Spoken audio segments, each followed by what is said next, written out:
નમસ્કાર વિદ્યાર્થી મિત્રો, આજે આપણે એકમ કસોટીનું સંપૂર્ણ સોલ્યુશન કરવાના છીએ. આજે ધોરણ 11 જે સપ્ટેમ્બર મહિનામાં આપણે એકમ કસોટી લેવાઈ, તારીખ 26/9/2024 સપ્ટેમ્બર મહિનાની એકમ કસોટી છે ધોરણ 11 ની. એની આજે આપણે સંપૂર્ણ સોલ્યુશન કરવાના છીએ.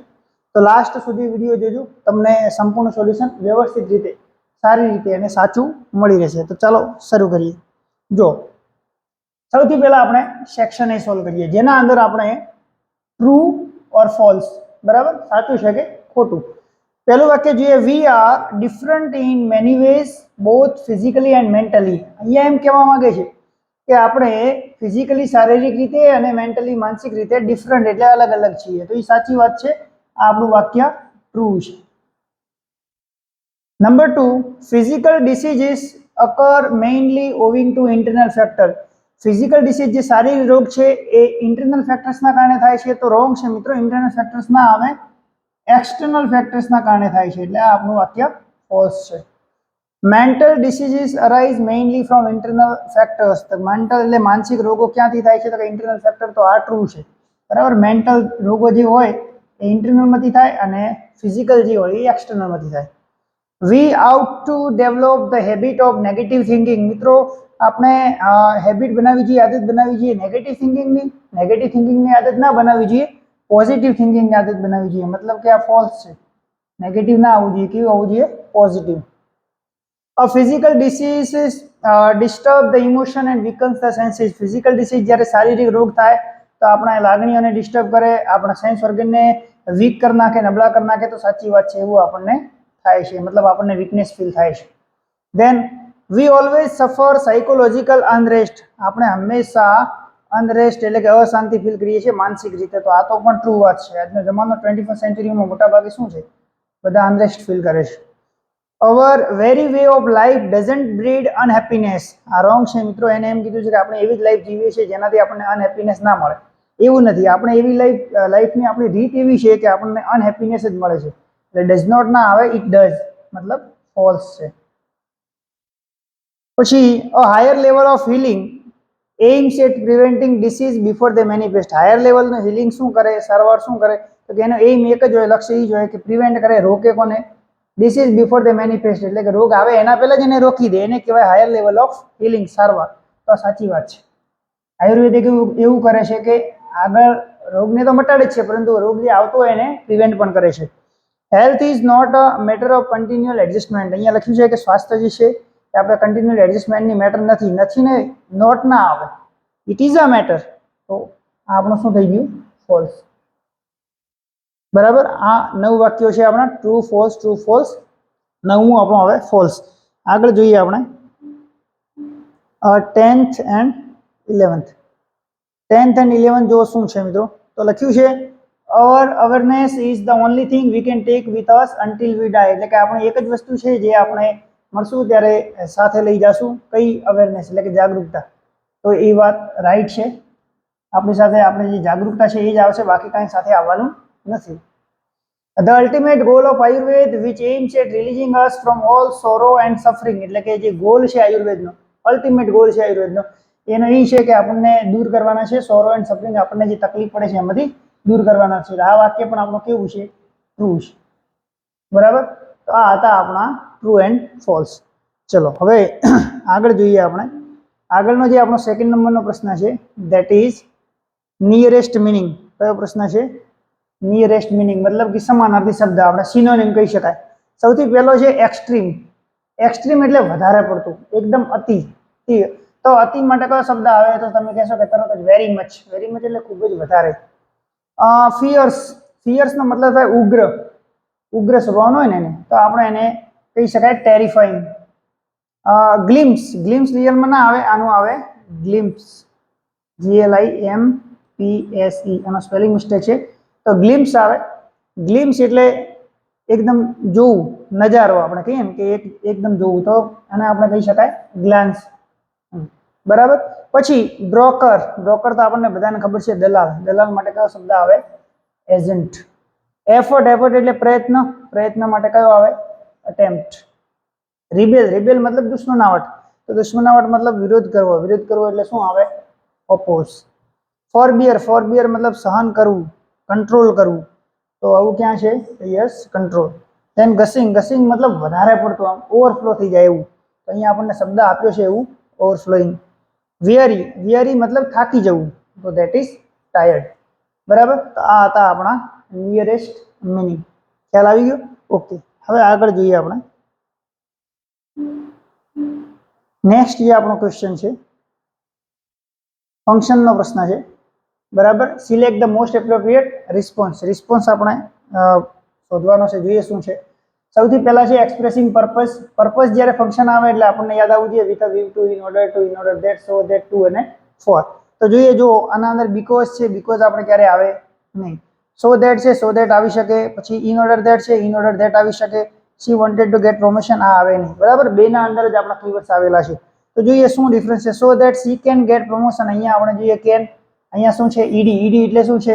ભૂતકાળ. શી વર્કડ હાર્ડ, ભૂતકાળ હોય તો વર્તમાન કાળ આવે, ભૂતકાળ હોય તો વર્તમાન કાળ ના આવે, ભૂતકાળ હોય તો ભૂતકાળ આવે. શી કુડ, એટલે આપણો જવાબ આવી જશે C. In order that she could get promotion. Okay, એના પછી જોઈએ આપણો પ્રશ્ન. ધેન ક્વેશ્ચન નંબર 2 આપણો આપેલો છે, how can your father dance so nicely. રીમાં જવાબ આપે છે habitual action in the past. એના અંદર શું આવે? તો કે સાહેબ યુઝ ટુ આવે. યુઝ ટુ સાથે ક્રિયાપદ કયું હોવું જોઈએ? V1, આટલું હોવું જોઈએ. તો જોઈએ, હી લવ્ડ ડાન્સિંગ વેરી મચ, આમાં યુઝ ટુ છે નથી. હી યુઝ ટુ અને V1 અહીંયા આપેલું છે. આગળ જોઈ લઈએ, હી વોચ ડાન્સિંગ શો નથી, હી લર્ન ડાન્સિંગ શો નથી. એક જ જગ્યાએ આપણને કીવર્ડ્સ આપેલું છે, એ કીવર્ડ્સ તૈયાર કરી નાખો એટલે આપણો આન્સર આવી જાય. કયો આન્સર છે? બી. ઓકે, એના પછી આપણે આગળ જોઈએ. નેક્સ્ટ જે છે નંબર 3. ત્રીજા નંબરમાં શું છે? જો મિત્રો, you look very weak. No, expressing comparison એટલે સરખામણી કરવી. As, so as, E R than, more than, the EST, the most, આવું બધું આવે. તો જોઈએ, આઈ એમ વેરી સ્ટ્રોંગ, આના અંદર કોઈ શબ્દ નથી. My body is very stronger નથી. આઈ એમ સ્ટ્રોંગર, જો ઈઆર ધેન આવ્યું, આને ધ્યાનમાં રાખીએ. આઈ એમ નોટ વીક, આના અંદર કોઈ શબ્દ નથી. એક જ શબ્દ છે ઈઆર ધેન, એ જ આપણો રાઈટ આન્સર. ઓકે, કીવર્ડ્સ યાદ રાખવાના છે મિત્રો, બીજું કાંઈ નથી. કીવર્ડ્સ યાદ રાખો, તમને ફટાફટ જવાબ મળશે. હું કેવી રીતે યાદ કરું છું, કેવી રીતે પ્રશ્નો સોલ્વ કરું છું, તમે મારી પ્લેલિસ્ટમાં જશો, ઇંગ્લિશ ગ્રામર ક્લાસ 11 અને 12, એના અંદર બધા જ ફંક્શનોના આપેલા છે કીવર્ડ્સ, કેવી રીતે યાદ રાખવા. બરાબર, ત્યાં જોઈને જોઈ લો. આ પ્રશ્ન આપણો છે next. He looks very sad. We are expressing contrast જ્યારે આવે ત્યારે આપણા કીવર્ડ્સ કયા છે? કે though, although, even if, but, yet, still, however, as, in spite of અને ડિસ્પાઇટ. આટલા શબ્દો જે વાક્યમાં આવે એ આપણું કોન્ટ્રાસ્ટ ફંક્શન છે. તો જોઈએ, સિન્સ અહીંયા આવતું નથી. ધો આવે છે, યસ. બીકોઝ આવતું નથી. She did not get selection, આ કોઈ શબ્દ આવતો નથી. એક જ શબ્દ આવે છે જે આપણે પહેલો તો ધો, આલ્ધો, ઇવન ઇફ, આ બધા. ઓકે, તો આપણો જવાબ સાચો છે. Though she worked sincerely, she was not selected. તો જો આવી જ રીતે સોલ્વ કરવા હશે ને તમારે શું કરવું પડશે? મેં તમને કીધું કયું કે આ પ્લેલિસ્ટમાં જઈને એક વખત જોઈ લો, તમને ફટાફટ જવાબ આવડી જશે. જો કાંઈ વધારે તૈયાર કરવાની જરૂર નથી. ચલો, આના અંદર જોઈએ, why didn't you help your friends. ધારા શું કહે છે? Condition in the past. Condition in the past આવે એટલે ઇફ અથવા તો અનલેસ. ના આવે તો વાક્યની શરૂઆત હેડ થી થાય. બરાબર, અને પાસ્ટ ટેન્સ આવો જોઈએ. Would have, could have, should have, આવું. તો ઇફ શી હેડ, ઇફ તો છે, ઓકે, હેડ પણ છે. ઇફ શી હેડ કમ, અહીં V3 આપેલું છે, પરંતુ અહીંયા આઈ વુડ આપેલું છે. અહીંયા આવવું જોઈએ આઈ વુડ હેવ આવવું જોઈએ, તો આ તો છે નહીં. ઓકે, અહીંયા ઇફ છે, હેડ છે, યસ. અહીંયા V3 છે, અહીંયા વુડ હેવ છે, યસ. તો આને આપણે ધ્યાનમાં રાખીશું. સી હેઝ કમ ટુ, આના અંદર કોઈ શબ્દ નથી. અહીંયા ઇફ છે, પરંતુ અહીંયા હેડ નથી, એટલે ભૂતકાળ નથી. તો આપણી પાસે એક જ ઓપ્શન છે, if she had come to me, I would have help. બરાબર, કીવર્ડ્સ યાદ રાખો, વાક્ય રચના યાદ રાખો, તમને ફટાફટ ફંક્શનનો જવાબ આવડી જશે. જેવી રીતે મેં તમને અહીંયા સોલ્વ કર્યો. કેવી રીતે સોલ્વ કરવાના? જ્યારે પણ ફંક્શન આવે એટલે ધ્યાન રાખવાનું કે કયું નથી એને તમે કાઢી નાખો, ડિલીટ કરી નાખો, એટલે છેલ્લે ઓટોમેટિકલી જે સાચું હશે એ બસી જશે. ઓકે, ચલો જોઈએ. નેક્સ્ટ પ્રશ્નો છે. પ્રશ્નને આપણે WH પ્રશ્નો બનાવવાના છે. તો જોઈએ, પહેલો શું છે? Arunima Sinha was a national level volleyball player. Arunima Sinha હતી, શું હતી? તો કે નેશનલ લેવલ વોલીબોલ પ્લેયર. શું હતી? વોટ. જોઈએ આપણે. હુ વોઝ, હું તો ના આવે, અરુણિમા સિન્હામાં આવે એટલે વોટ વોઝ અરુણિમા સિન્હા. અરુણિમા સિન્હા શું હતી? આપણે ધ્યાનમાં રાખીએ. Who was Arunima Sinha. અરુણિમા સિન્હા કોણ હતી? ના આવે. હાઉ, કેવી હતી? એ પણ ના આવે. એટલે એક જ વસ્તુ છે, આપણે પ્રોફેશન જ્યારે પણ આવે, વ્યવસાય પૂછે કે ભાઈ શું હતી, શું કામ કરે છે, ત્યારે આપણે વોટ થી પ્રશ્ન પૂછાય છે, એટલે વોટ વોઝ અરુણિમા સિન્હા આવશે. નેક્સ્ટ ક્વેશ્ચન છે, the mother's instinct of protecting her young ones is very strong. ખૂબ જ મજબૂત હતું, મતલબ કેવું હતું? ખૂબ જ મજબૂત હતું. કેવું હતું? કેવું પૂછાય એટલે હાઉ.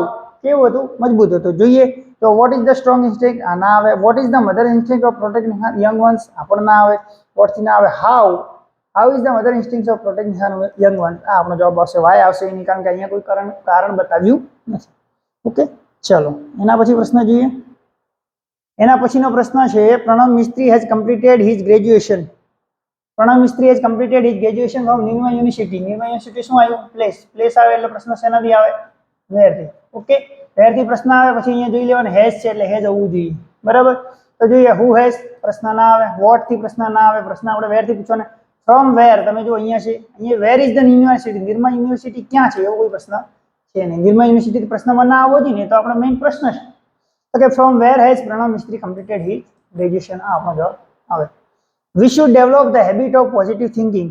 આપણે ડેવલપ કરવું જોઈએ. શું ડેવલપ કરવું જોઈએ? શું કરવું જોઈએ? તો કે વોટ થી પ્રશ્ન આવવો જોઈએ. Which habit should we develop? Which habit should we develop? તો અહીંયા હેબિટ અહીંયા અંદર આવી ગયું તો આપણે આવવું ના જોઈએ, કારણ કે હેબિટ તો અહીંયા ભાઈ પ્રશ્નમાં લેવાનું છે. Okay, what should we develop? આપણે શું ડેવલપ કરવું જોઈએ? તો જો મેં તમને કીધું વોટ શુડ વી ડેવલપ આપણો આવી શકે. વાય પ્રશ્ન કારણ નથી. હાઉ શુડ વી ડેવલપ કેવી રીતે કરવાનું છે એ નથી.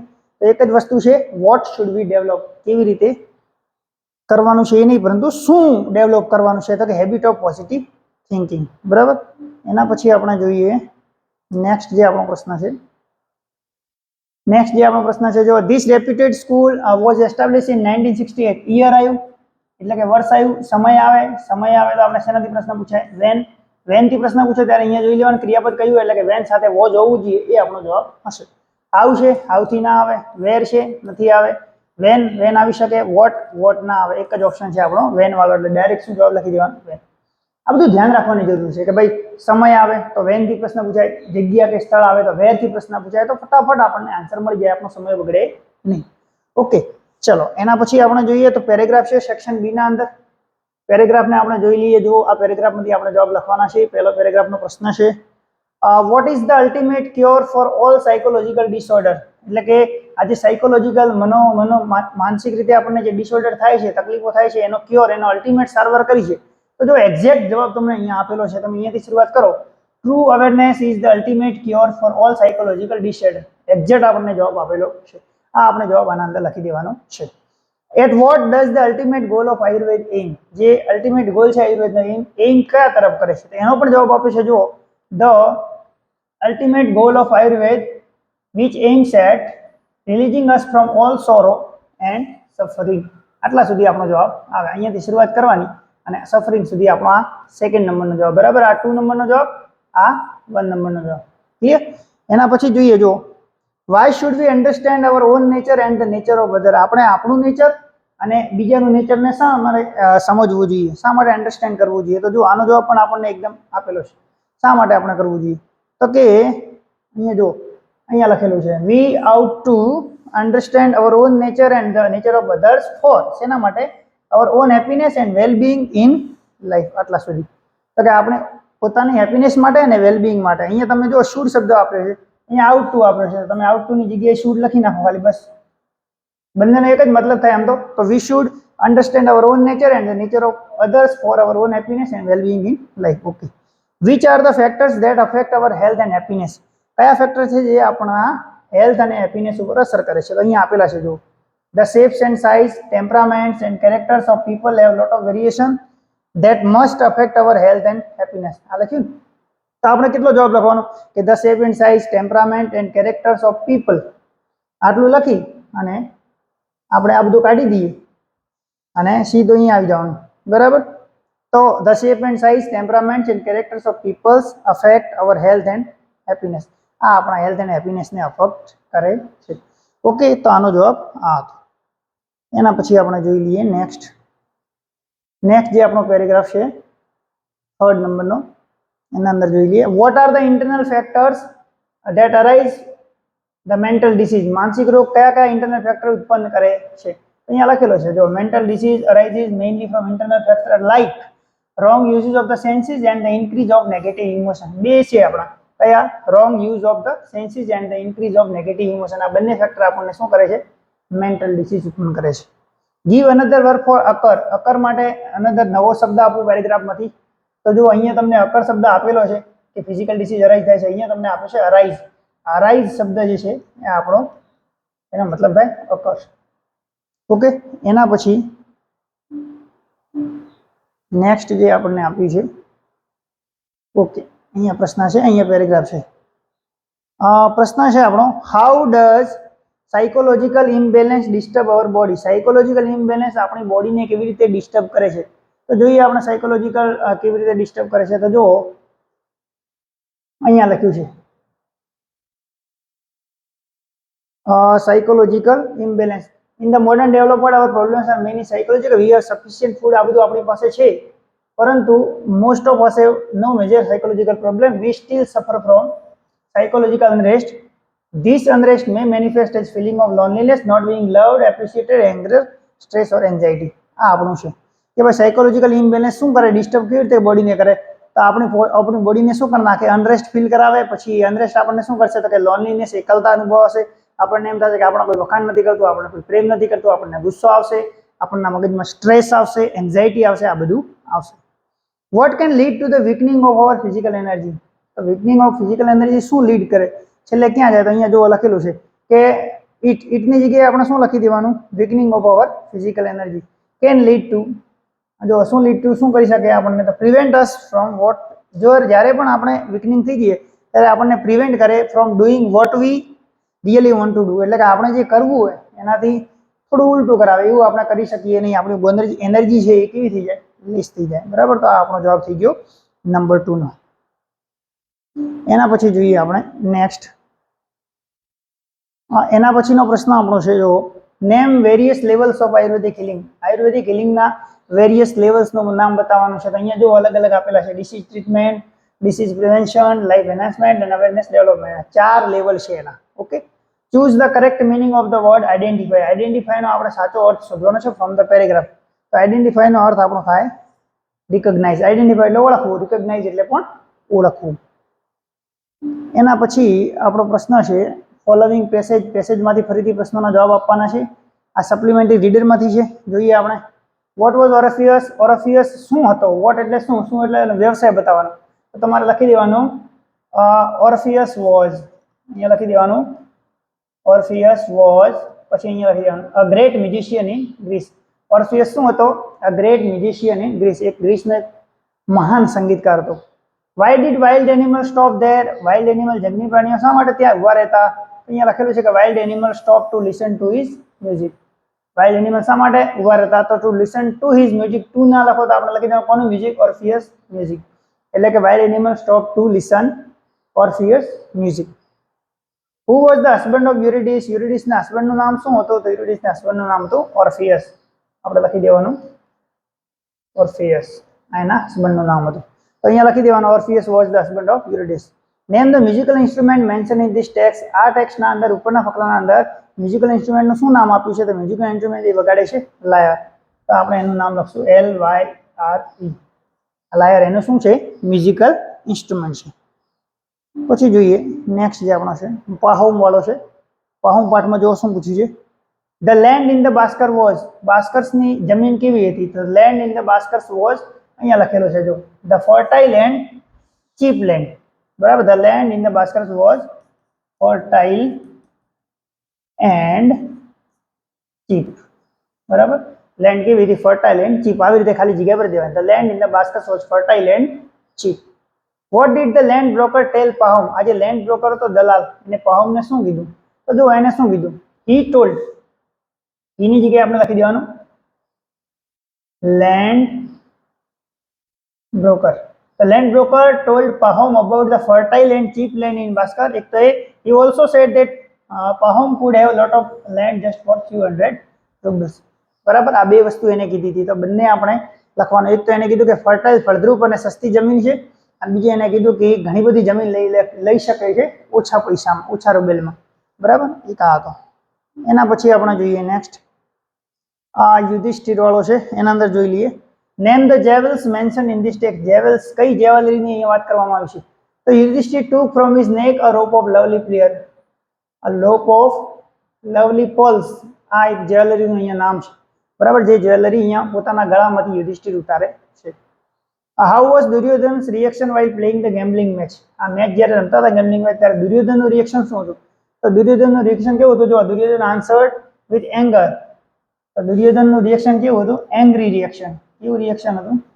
Angry reaction. આપણે કેવું લખશું? He was angry.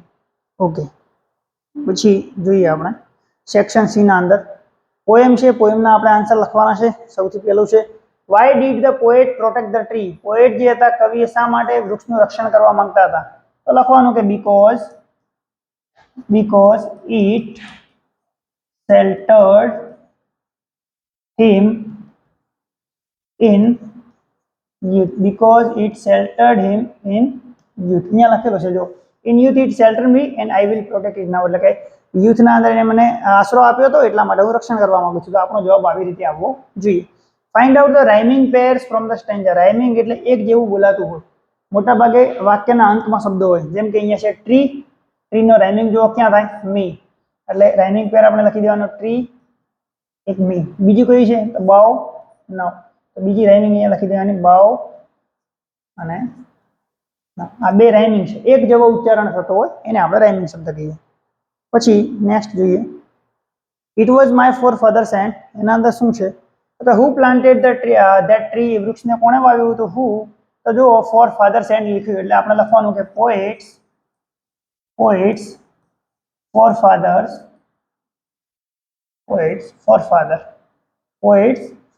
પોએટના ફોર ફાધરે planted the tree. Forefathers એટલે શું? તો કે પૂર્વજ હોય. Poet's forefather planted that tree. There woodman let it stand. Woodman તેને ત્યાં ઊભું રહેવા દે. What does this line suggest? આ આપણને શું બતાવે છે?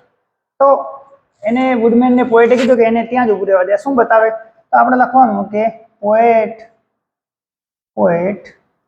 does not want that tree to be cut down. એટલે કે પોએટ જે હતો એ ઈચ્છતો નહોતો કે ટ્રી ને કોઈ કટ ડાઉન કરે, અથવા તો he don't want that tree to be cut down. એ વૃક્ષને કોઈ કાપી નાખે એવું ઈચ્છતો હતો નહીં. અને આગળ આપણે લખવું તો લખી શકાય હી requested woodman not to cut that tree. એટલે કે વૃક્ષને ના કાપ એવું એ કહેવા માંગતો. તો આપણે આઈ લખીએ છીએ અને આપણે આઈ લખીએ છીએ. એટલે કે વૃક્ષને ઊભું રહેવા દે, કાપ નહીં. એટલે એને કીધું કે એને ત્યાં ને ત્યાં ઊભું રહેવા દે. Please don't cut it. What did a poet request to the woodman? પોએટે વુડમેનને શું રિક્વેસ્ટ કરી? તો રિક્વેસ્ટ આપણે લખીને શું રિક્વેસ્ટ કરી? Let that old oak stand. બરાબર, એને કીધું a poet requested to the woodman to not to cut that tree. પેલા વૃક્ષને કાપીશ નહીં. અથવા તો ટ્રીનું નામ પણ આપ્યું છે કયું? Oak tree. Not to cut that oak tree. Name the tree mention in the stanza. તો હાલ જ બતાવી દીધું કયા વૃક્ષની અહીંયા વાત કરવામાં આવી છે. કયા વૃક્ષની? તો કે ઓક ટ્રી. બરાબર, ઓક ટ્રીની અહીંયા વાત કરવામાં આવી છે. ઓકે, એના પછી આપણે નેક્સ્ટ જોઈએ. નેક્સ્ટ આપણું છે ડુ એઝ ડાયરેક્ટેડ. બરાબર, ડુ એઝ ડાયરેક્ટેડ ના અંદર જુઓ શું આવે? તો આપણું એક્ટિવ પેસિવ અને બે વસ્તુ આવે. એક તો આપણું એક્ટિવ પેસિવ આવે ને એક આપણું આવે ટેન્સ ચેન્જ. તો અહીંયા જોઈએ શું આપ્યું છે આપણને. Krina was playing handball. Handball was, તો હેન્ડબોલને ઓબ્જેક્ટને આગળ લાવી દીધું. ઓબ્જેક્ટને જ્યારે આગળ લાવી દે તો હંમેશા એક્ટિવમાંથી પેસિવમાં વાક્ય બનાવ્યું છે એ આપણે જોવાનું. તો જોઈએ જો શું છે. તો કે હેન્ડબોલ વોઝ, કારણ કે અહીંયા આઈએનજી વાળું છે, વોઝ છે એટલે આઈએનજી આવે તો યાદ રાખવાનો કયો શબ્દ આવશે? બીંગ. હેન્ડબોલ વોઝ બીંગ અને પ્લે નું શું થઈ જશે? V3 થઈ જશે, પ્લેડ. તો handball was being played by Krina. Okay, આવી રીતે પહેલું વાક્ય. બીજું આપ્યું છે I was watching her game. આ પણ આપણો આઈએનજી છે તો આવી રીતે કરવાનું. હર ગેમ એનું આગળ આવી જશે. હર ગેમ પછી કયું છે? વોઝ. પછી કયો શબ્દ આવશે? આઈએનજી એટલે બીંગ. બરાબર, બીંગ પછી શું આવશે? તો કે બીંગ પછી આવશે વોચ્ડ. વોચ નું શું થઈ જાય? V3. વોચ્ડ બાય આઈ નું શું થઈ જાય? મી. થર્ડ વાક્ય છે I called her to throw the ball. અહીંયા હર આપણું ઓબ્જેક્ટ છે. હર નું શું થઈ જાય? આગળ આવે તો સી. કોલ્ડ આપણું ભૂતકાળ છે એટલે ભૂતકાળમાં શું આવે? ભૂતકાળમાં આપણું આવે વોઝ અને કોલ્ડ છે એટલે V3 એનું કોલ્ડ જ આવે. તો she was cold by me, પછી આપણે આગળનું લખી દેવાનું to throw the ball. બરાબર, આવી રીતે આપણું સોલ્વ થાય એક્ટિવમાંથી પેસિવ. બીજું આપ્યું છે Sona visited Mount Abu yesterday. Mount Abu was, એને પણ આવું જ કર્યું છે અને mount Abu was visited.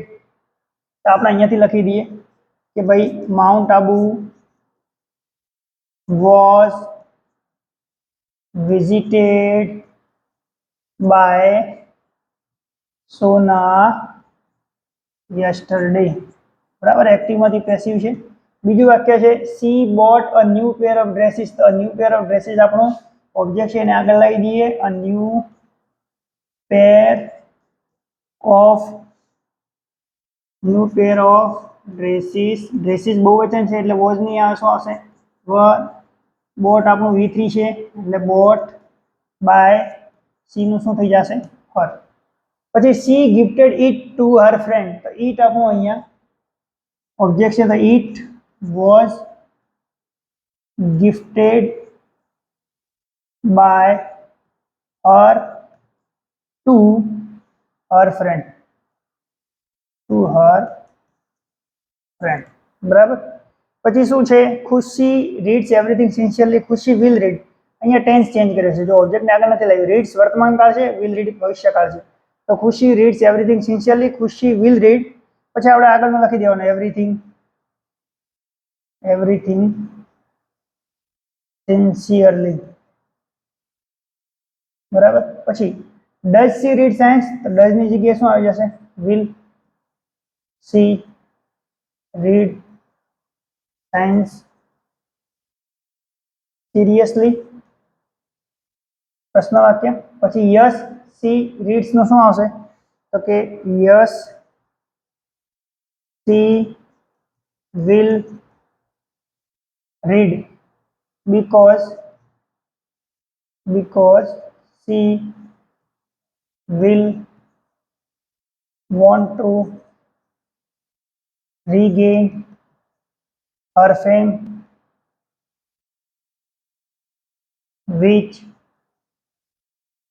she has. નો શું થઈ જાય? which she will have lost in the past. આ આપણું આવે. બરાબર. આ રીડ્સ બદલાય, ડઝ બદલાય, અહીંયાથી બદલાઈ ગયું. સી રીડ્સ બદલાય, ફરીથી અહીંયા વોન્ટ્સ વિલ વોન્ટ અને સી હેઝ ને will have.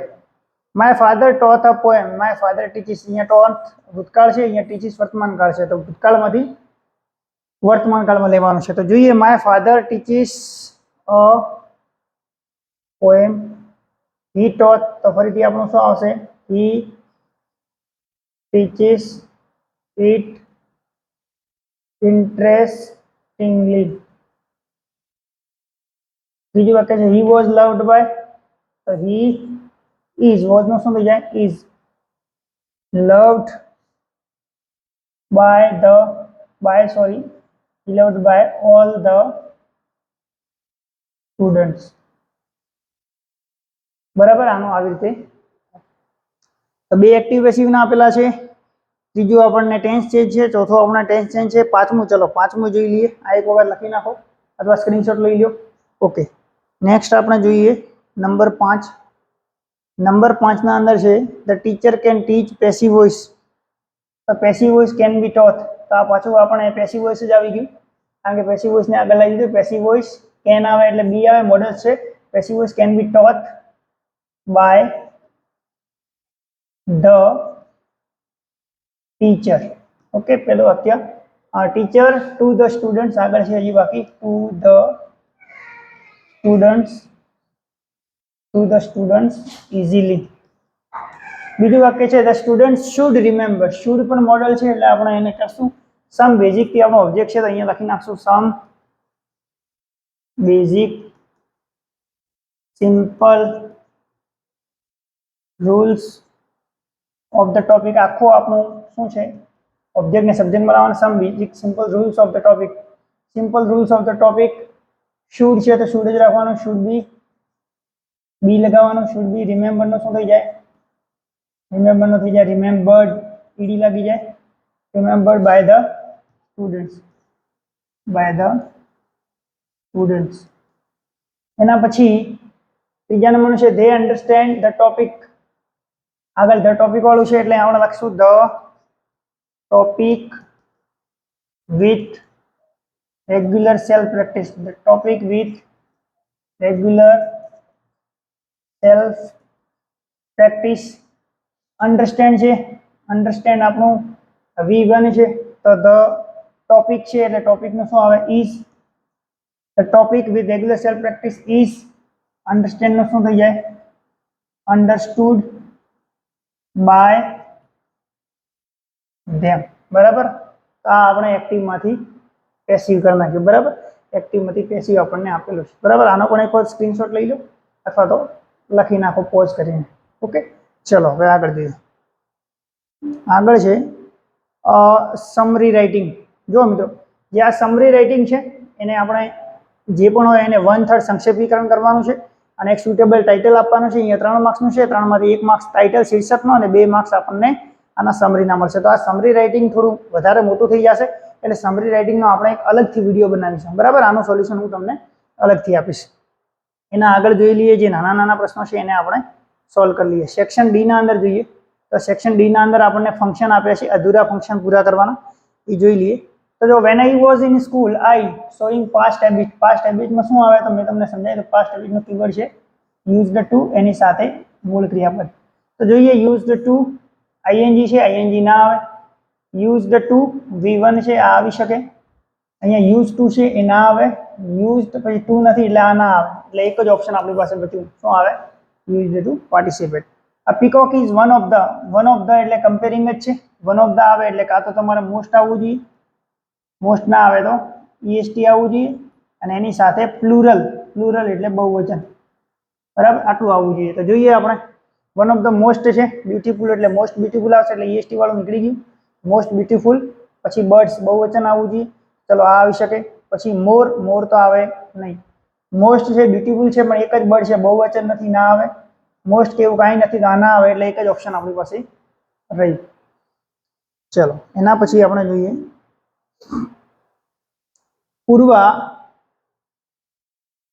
Purva came to me purpose. પર્પઝના અંદર જોઈએ આપણે બધામાં સો ધેટ આપ્યું છે. સો ધેટ આપ્યું છે તો સો ધેટનો આપણે લખીએ. સો ધેટ હોય તો પછી સબ્જેક્ટ આવે, સબ્જેક્ટ પછી કેન કુડ આવે, જેવી રીતે કાળ હોય અને પછી આગળ આવે. તો જોઈએ સો ધેટ, અહીંયા કાળ કયો છે તો કેમ એટલે ભૂતકાળ, તો ભૂતકાળ આવવું જોઈએ. તો સો ધેટ શી સબ્જેક્ટ છે, કુડ છે, લર્ન ગ્રામર આ બરાબર આપેલું છે. જોઈએ આગળ સો ધેટ, એના પછી સબ્જેક્ટ નથી, ડાયરેક્ટ લર્ન છે એટલે ના આવે. સો ધેટ સી કેન વર્તમાન કાળનું છે, અહીંયા આપણને ભૂતકાળ આપેલો છે તો વર્તમાન કાળનું પણ આવે નહીં. So that learning ING form ક્યારે આવે નહીં એટલે એક જ ઓપ્શન આપણી પાસે છે, A is the right answer. If my brother had help, if અને હેડ આવે એટલે કન્ડિશન ઇન ધ પાસ્ટ આવે.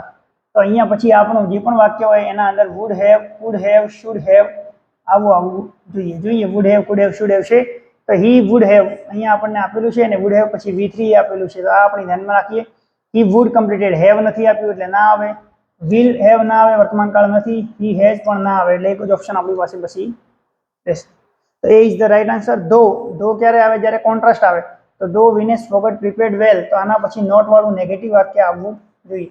નેગેટિવ વાક્ય હોય કારણ કે અહીંયા બંને એકબીજાના વિરોધી બતાવવાના છે કે વિનેશ ફોગટે સારી એવી તૈયારી કરી પરંતુ આ ના થયું. તો નેગેટિવ ક્યાં છે, આમાં સી સિલેક્ટેડ, આમાં કોઈ નેગેટિવ નથી. C rejected in the final, આમાં પણ કોઈ નેગેટિવ નથી. સી વોઝ નોટ સિલેક્ટેડ, આ એક નેગેટિવ છે. સી વોઝ નોટ રિજેક્ટેડ ના આવે કારણ કે સિલેક્ટ કરવાની છે, રિજેક્ટ કરવાની નથી. એટલે આપણી પાસે ઓપ્શન કયો આવશે, B is the right option. Okay, આ હતા ફંક્શન. જો આટલા ઝડપથી ફંક્શન સોલ્વ કરવા હોય ને તો એક વખત સ્ટાન્ડર્ડ 11-12ની ગ્રામર એવી પ્લેલિસ્ટ મેં બનાવેલી છે. એ પ્લેલિસ્ટમાં તમે બધા જ ફંક્શનો આપ્યા છે, ત્યાં જઈને બધા ફંક્શનોના વિડીયો જોઈ લો. તમને આટલી ઝડપથી તમે સોલ્વ કરી શકશો. બરાબર, તમે એક વખત જોઈ લો, તમને આરામથી સોલ્વ કરી શકશો. એના પછી જુઓ આ પેરેગ્રાફ રાઇટિંગ. પેરેગ્રાફ એટલે કે નિબંધ લખવાના છે. ઇમ્પોર્ટન્સ ઓફ સ્પોર્ટ્સનું મહત્વ. બુક્સ અવર બેસ્ટ ફ્રેન્ડ એટલે કે બુક્સ આપણા સારા મિત્રો. માય એમ ઇન લાઈફ, એમ એટલે કે મારા જીવનનું લક્ષ્ય. My favourite game or the game I like most, મારી પસંદીદા ગેમ અથવા તો એવી ગેમ જેને હું વધારે પસંદ કરું છું. તો આ બધા નિબંધો છે. નિબંધનો પણ આપણે મારો પ્રયાસ રહેશે કે હું તમને અલગથી એક પ્લેલિસ્ટ બનાવીને આપું જેના અંદર આપણા ઇમ્પોર્ટન્ટ નિબંધો છે 11 ને 12 માટે. એ નિબંધો હું તમને અલગથી પ્લેલિસ્ટમાં આપવાની કોશિશ કરીશ. સમરી રાઇટિંગ તો હું તમને જરૂરથી આપીશ, પરંતુ આ નિબંધો આપવાની પણ એક વખત કોશિશ કરીશ. બરાબર. આઈ હોપ કે તમને આખું સોલ્યુશન ખૂબ જ સારી રીતે સમજણ પડી ગઈ છે. હજી પણ કદાચ તમને ના ખ્યાલ આવે તો તમે કોમેન્ટ કરી શકો કે આ પ્રશ્નમાં શું જવાબ આવે, અને તમે કેવી રીતે સમજાયો તો આપણે એને વ્યવસ્થિત રીતે સમજી શકીશું. ઓકે, નેક્સ્ટ વિડીયોમાં આપણે ફરીથી મળીશું નવા જ આવા સોલ્યુશન સાથે. ત્યાં સુધી ધન્યવાદ.